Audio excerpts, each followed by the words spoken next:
These are the shocking stories of 4 athletes who lost everything.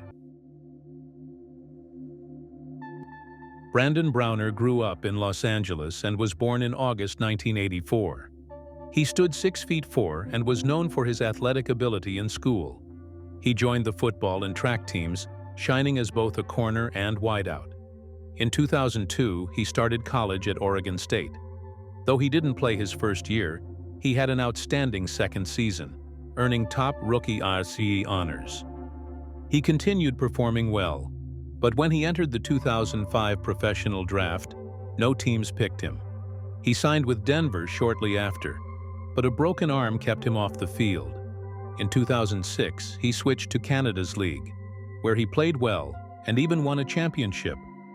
By 2011, he was back in the American League, spent time with 3 teams, and picked up 2 championship rings.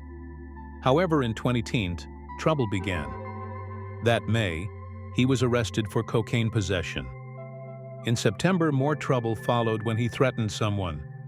By the next summer, he broke into a former girlfriend's home, entered through a window, forced her to stay, hurt her, threatened her, and tried to smother her, all while kids were present. He ran off with a luxury watch worth thousands. Police later caught him and charged him with serious crimes, including attempted murder. In December 2018, he accepted guilt on several counts and received an 8-year prison term. He must also stay away from the victim and her children for a decade. He might be released in late 2024. Kellen Winslow was born in July 1983 in San Diego, California. His father was a famous football player, and Kellen followed in his footsteps.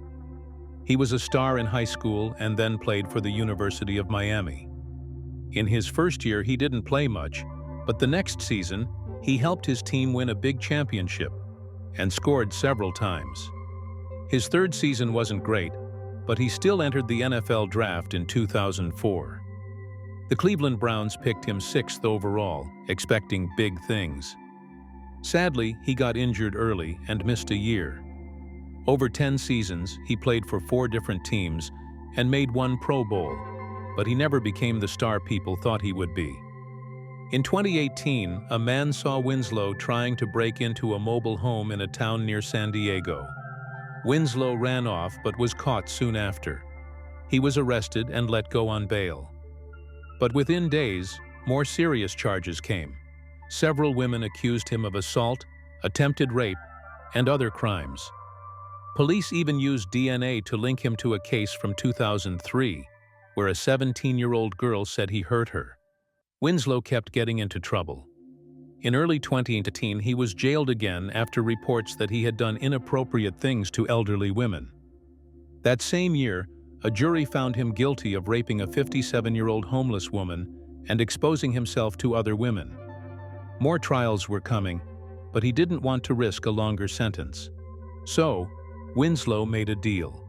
He agreed to say he was guilty of hurting 2 more women, a teenage girl back in 2003 and a 54-year-old woman in 2018.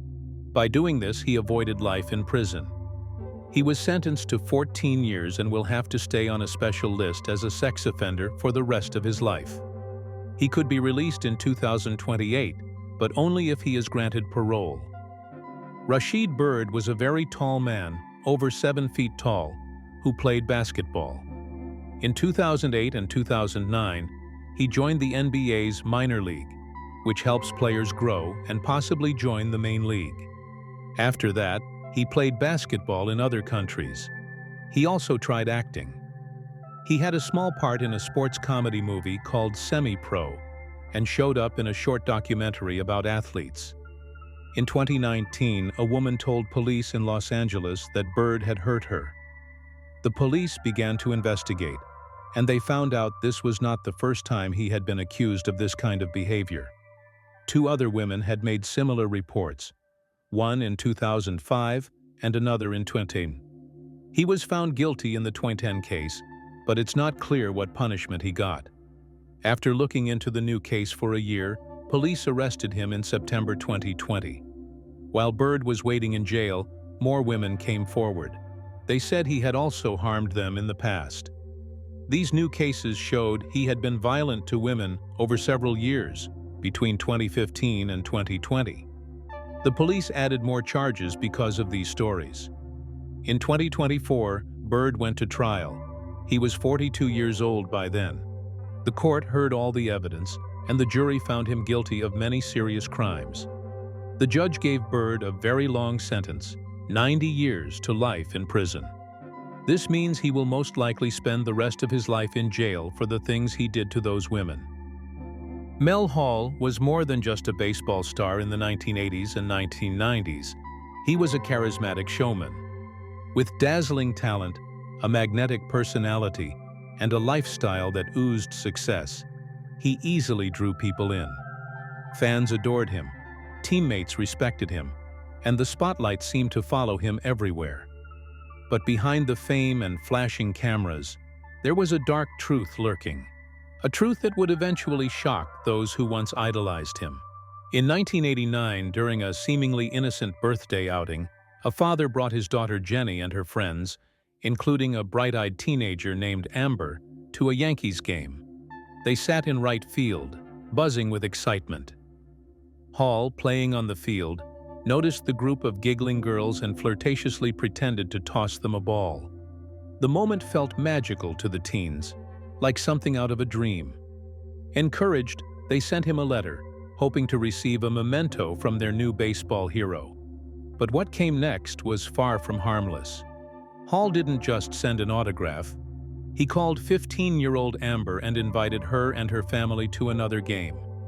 That one call turned into regular visits. He showered the family with expensive gifts, brand new cars, luxury dinners, even an in-ground pool. The Hall charm was irresistible, and Amber's parents, blinded by the glitz, allowed a dangerous relationship to unfold. Hall became a fixture in Amber's life, attending her prom, integrating into her world, all while ignoring the glaring issue: she was still a child. While Major League Baseball turned a blind eye, media attention started to grow. A feature on Current Affair raised eyebrows but stirred no action. Meanwhile, Hall tightened his grip. What began as attention morphed into manipulation. He dictated Amber's friendships and movements, isolating her. Trapped between the allure of celebrity and the need to please her family, Amber remained in the relationship until a betrayal pushed her to break free in 1992. After retiring from professional baseball in 1996, Hall didn't disappear quietly. Instead, he turned his attention to youth sports, becoming a coach, a role that gave him intimate access to young, vulnerable athletes. In 1998, he connected with the Miller family, moving into their home under the guise of mentorship. When their daughter, Courtney, resisted his advances, he quickly shifted his predatory focus to 14-year-old Katie, one of her teammates. By May 2007, Hall's disturbing behavior escalated to violence. He assaulted Katie not once, but twice. Years later, social media reconnected Katie and Courtney, leading them to finally share their painful stories and report Hall to the police. As investigators dug deeper, a horrifying pattern emerged. Hall had preyed on multiple girls over the years. Some were too afraid to come forward, while others finally found the courage to speak. Hall was arrested in June 2007. In 2009, he stood trial and was convicted for sexually assaulting Courtney in the apartment he shared with his girlfriend. But the legal reckoning didn't end there. Just one day later, he pleaded guilty to 2 more charges in another county, one involving Courtney and the other involving Katie. Years of abuse were finally catching up to him. The judge handed down a staggering sentence, 22 to 45 years behind bars. It was a powerful message that no amount of fame could protect someone from justice forever. Mel Hall now faces the reality that he may never walk free again. His fall from grace is not just a story about lost potential, but a chilling reminder of how predators can hide in plain sight. Thanks for watching. If this story left you speechless or deep in thought, don't forget to like, subscribe, and share your thoughts in the comments below. We value your voice. For more gripping true crime stories and emotional journeys through justice, tap the bell so you never miss an episode.